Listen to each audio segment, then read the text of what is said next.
What's going on, everybody? Tom here with Keto Lifestyle, and welcome to a video review of the Mammoth Creameries ice cream. Now, you may not recognize the studio, the lighting, the audio may be a little bit off, but we are in the apartment that I rented for KetoCon currently, and if you have not watched those KetoCon vlogs yet, what's wrong with you guys? Go check them out, unless I haven't released them yet, and then that's kind of on me. I'm not really sure what order we're doing these in.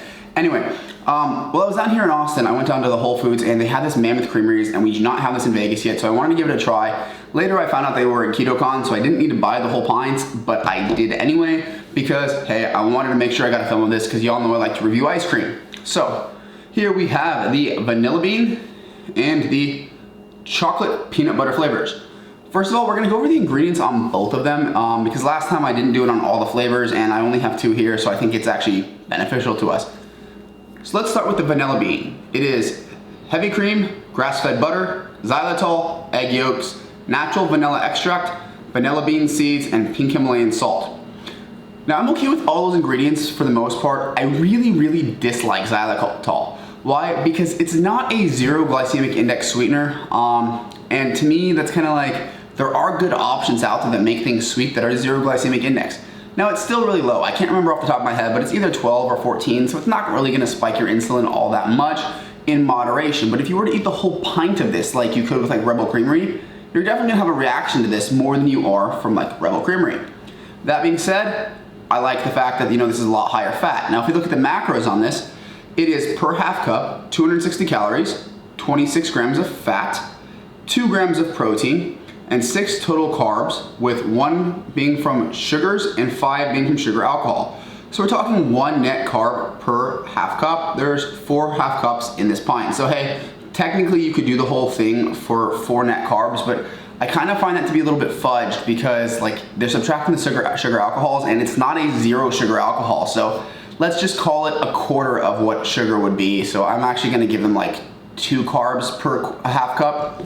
Anyway, let's move on to the peanut butter chocolate. So this one is half cup serving, 270 calories, 25 grams of fat, 9 total carbs, of which 1 is fiber, 2 are sugars, and 6 are sugar alcohol. So that does make this thing 2 net carbs per half cup, and there's 3 grams of protein in it.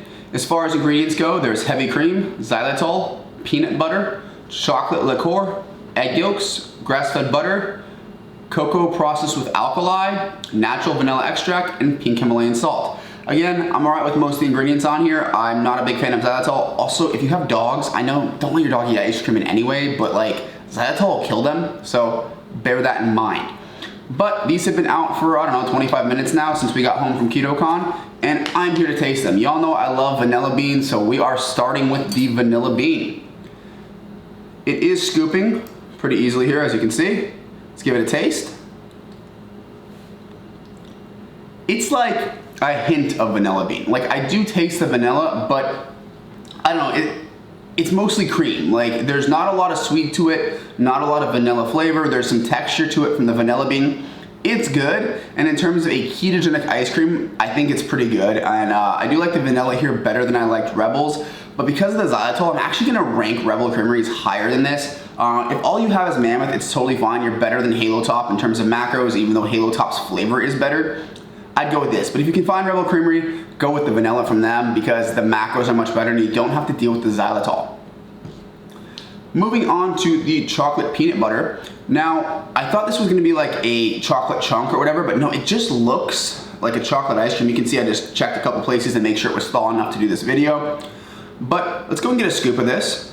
As you can see, it is scooping pretty well, and give it a taste. Now, it is a chocolate peanut butter, I'll give them that. I wish there were like chocolate chunks or something in it because it's that same kind of like very creamy, and then the chocolate comes through at the end and you get the peanut butter on the sides of your tongue. The flavor is not super potent, but it does taste very creamy and rich. That could be from the butter, and I'm totally okay with that. I'm not saying the flavor has to like pop out and hit you in the face, but a little bit more would be nice. But the texture is spot on, and if this is all you have available, I think it's totally fine.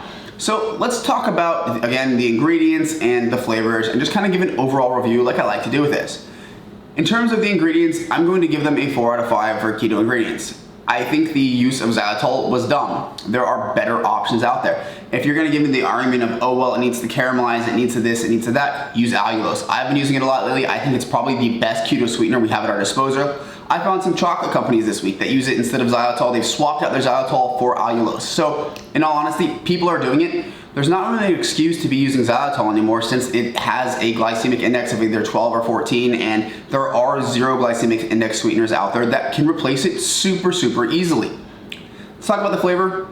Guys, I'm gonna give it a 3 out of 5. I didn't dislike the flavors, but it's kind of like the LaCroix of water, you know, where it's like, oh, it's like it was near a peach. That's how these feel. Like, you get a lot of the cream, a lot of the butter, and it's like, oh, well, I guess there was some chocolate maybe nearby it when it was shipping. That kind of a deal. And I'm exaggerating slightly, but it's not that real dense flavor that I was hoping for, like that kind of hit you in the face. It's like, oh my God, the flavor's there. You really have to go looking for the flavor.